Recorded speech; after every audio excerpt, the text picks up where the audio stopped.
రూ. 5,000 వీడికి ఎంత సొమ్ము అనేది అక్రమంగా ఈ కరువు పని కింద పోతుందనేది తెలుసుకోవాలి. సౌమ్య అక్క, నువ్వు నందిగా ఎమ్మెల్యే, నువ్వంటే నాకు చాలా అభిమానం అక్క. నిజంగా అక్క, నాకు చంద్రన్న అన్న, నాకు పార్టీ అంటే ఎంత పిచ్చోనక్క. నిన్న కూడా పిఎం వచ్చాడంటే మీటింగ్కి నేను నా సొంత ఖర్చుతో పెట్టుకుని నేను బ్యానర్ వేసుకుని నేను వచ్చాను. పార్టీ అంటే నాకు అంత అభిమానం అక్క. దీన్ని నువ్వు సీరియస్గా తీసుకోవాలి. వాడికి ఎట్ట పడాలంటే వాడు ఇంకొక ఆడదాన్ని అనాలంటే వాడి ఇంట్లో వాడి పిల్లం ఆడదే, వాడి కన్నా తల్లి ఆడదే. నువ్వు ఎవరికి చెప్పుకుంటావే, పోవే, ఎవరివే నువ్వు అని అమర్యాదగా మాట్లాడాడు. నేను ఒక్క మాట కూడా, నేను అబ్బాయిని ఒక్క మాట కూడా అన్న పోరా అని నేను అనలా. కానీ వాడు నన్ను అంత మాట అన్నాడు. నాకంత పరువు పోయింది. నాకు ఇంతవరకు నన్ను ఈ ఊర్లో అన్నోళ్ళు కాదు, నన్ను ఎక్కడ ఎవ్వరొక్క మాట అన్నారు. నేను స్కూల్లో టీచర్ చేశా, నేను ఒక కొట్టు పెట్టుకున్నా, ఒక నెట్ సెంటర్ పెట్టుకున్నా. కేవలం కరువు పని పోతే 300 రూపాయలు వస్తాయి.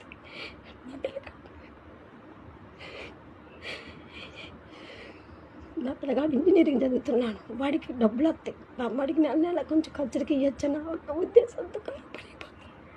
అలాంటి నన్ను పట్టుకొని ఎన్ని మాట్లాడినాడు. నేను ఇంకా బతకను, నాకు బతకడం ఇష్టం లేదు, నేను చచ్చిపోతున్నా. స్వామి అక్క, చంద్రన్న, జనసేన అన్న, పవన్ కళ్యాణ్ అన్న, అన్న నువ్వంటే చాలా భయం తెలుసా జనానికి. ఎక్క కరువు పనులు ఎవరు చెప్పుకుంటారన్న. ఆ అవతల ఉంది అవతల ఉంది పవన్ కళ్యాణ్, ఎవరు తినవ తగ్గేదలా తిత్తు తీస్తాడు అని చెప్పి కరెక్ట్గా అయిపోతున్నాను. కానీ కొంతమందికి బలుపు ఉందన్న, కొంతమందికి ఎవడేం చేస్తాడు, ఎవడేం బీగుతాడు. ఇప్పుడు నేను పీడీ గారికి కంప్లైంట్ ఇవ్వచ్చన్న, కానీ పీడీ గారికి కంప్లైంట్ ఇస్తే మా ఊర్లో కరువు పని నాశనం అయిపోయింది. నా వల్ల ఒక 200 మంది కుటుంబాలు ఇబ్బంది పడతాయి, 100 కుటుంబాలు ఇబ్బంది పడతాయి. అందుకని చెప్పి నేను వాళ్ళని ఇబ్బంది పెట్టదలుచుకోవాలి. కానీ ఇట్టన్న కొడుకులు ఉంటారు చూసేవన్న, బలుపు, పార్టీ ఇచ్చిందన్న బలుపుతో ఎవడేం చేయలేడని చెప్పి పార్టీని అడ్డం పెట్టుకొని, అధికారులను అడ్డం పెట్టుకొని, ఎమ్మెల్యేలను అడ్డం పెట్టుకొని. కానీ మా ఎమ్మెల్యే అట్ట కాదు, నిక్కర్సైన ఎమ్మెల్యే సౌమ్య అక్క, డేరింగ్ అండ్ డాషింగ్ లేడీ. నిజంగా సౌమ్య అక్కకి హ్యాట్స్ ఆఫ్ అక్క. నేను చనిపోయినా అక్క, నేను చచ్చిపోతున్నా, కానీ అక్క నువ్వు మాత్రం వాడిని మాత్రం వదిలిపెట్టద్దు అక్క. నాకు 2 పిల్లలు అక్క, నా కొడుకు ఇంజనీరింగ్ చదువుతున్నాడు, నా కూతురు శ్రీ చైతన్య నందిగామలు ఈ సంవత్సరం 10th వచ్చింది అక్క. అక్క, నా 2 పిల్లల బాధ్యత మాత్రం నువ్వే తీసుకోవాలి అక్క. ఒక టీడీపీ కార్యకర్త పౌరుషానికి చచ్చిపోయిందన్న పేరు నాకు ఉండాలి. ఒక టీడీపీ కార్యకర్త పౌరుషానికి చచ్చిపోయిందన్న పేరు ఉండాలి. నా భర్త అన్యాయమైపోతాడు, నా బిడ్డలు అన్యాయమైపోతారు. కానీ అక్క వాడు అన్న మాట నేను జీర్ణించుకోలేకపోతాను. అంతమంది ముందు పట్టుకొని ఒక ఆడగూతురి మీద కొస్తే ఒక్కడంటే ఒక్కడు మాట్లాడలేదు అక్క. ఎంత చేశాను అక్క పార్టీ కోసం అక్క. నేను వచ్చి 8 నెలలు ఈ ఉద్యోగంలోకి వచ్చి ప్రతి ఒక్కరికి ఏదో సాయం చేస్తూనే ఉంటాను అక్క. అక్క అది ఊర్లో అందరికీ దండాలు, థ్యాంక్స్ అండి. మంచి బిరుదిచ్చారు, వసే గిసే అన్న బిరుదిచ్చారు, వాడు మీదకి వచ్చాడు. ఓకే అండి, అందరికీ బాయ్. వెంకటమాయ, సారీ మాయ, నేను వెళ్ళిపోతున్నా.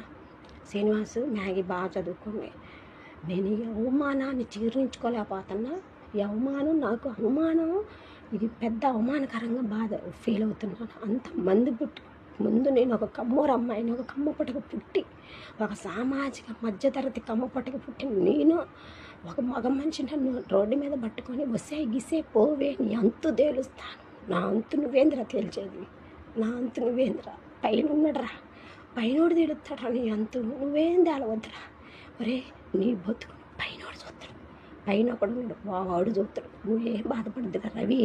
ఒరే మైలా రవితేజ మగోడు, మగోడు శంషేర్, నువ్వు నన్ను అన్నావు కదా, నీ అంతు నా భర్త తెలుస్తాడు, నీ అంతు నందిగా ఎమ్మెల్యే ప్రభుత్వ చీఫ్ విప్ తంగిరాల సౌమ్య అక్క తెలిసింది. ఈ ఊర్లో నాయకులు నీకు సపోర్ట్గా ఉన్నారేమో, అరే నీకు సౌమ్యక్క తెలిసిద్దిరా, నీ అంతు సౌమ్యక్క తెలిసింది. శంషేర్గా నా కొడక, నీ అంతు సౌమ్యక్క తెలిసింది. ఇప్పుడు నేను అన్న నా కొడక అని ఇప్పటి వరకు నేను అనలేదు. నువ్వు నీ పొగరు నీ బలుపు కరువు పని ఇస్తే 10 మందికి చేయాలరా. ఒరే ముసలోళ్ళకి, ఇంట్లో ఉన్న ముసలోళ్ళకో, కాళ్ళు నడవలేని వాళ్ళకో దగ్గరలో పని పెట్టుకొని వాళ్ళకి సాయం చేయరా 10 సార్లు చెప్పుకుంటారు. అంతేగాని ఊర్లో ఇళ్ళల్లో కూర్చోబెట్టుకొని అందరికీ మచ్చలు ఏమని లేదురా. కరువు పని తింటే తిన్నావు, కానీ ఎదుటి వాళ్ళకి పిలివిచ్చి మాట్లాడు. నా చావుకి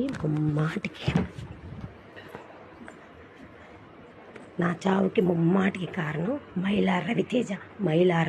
నా చావుకి కారణం మైలా రవితేజ. అది ఏం చేసుకుంటావు చేసుకోమన్నావు కదా, నేను ఏం చేయలేను అనుకున్నా. వక్కిళ్ళు నాది వక్కిళ్ళనే కదరా నీకు అంత బలుపు, నేను ఒక్కదాన్ననే కదరా నీకు అంత బలుపు, ఏం చేయలేదనే కదరా నీకు అంత బలుపు.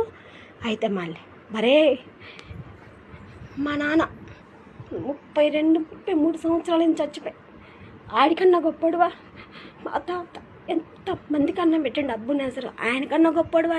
అట్టాంటి వాళ్ళే భూమిలో కలిసి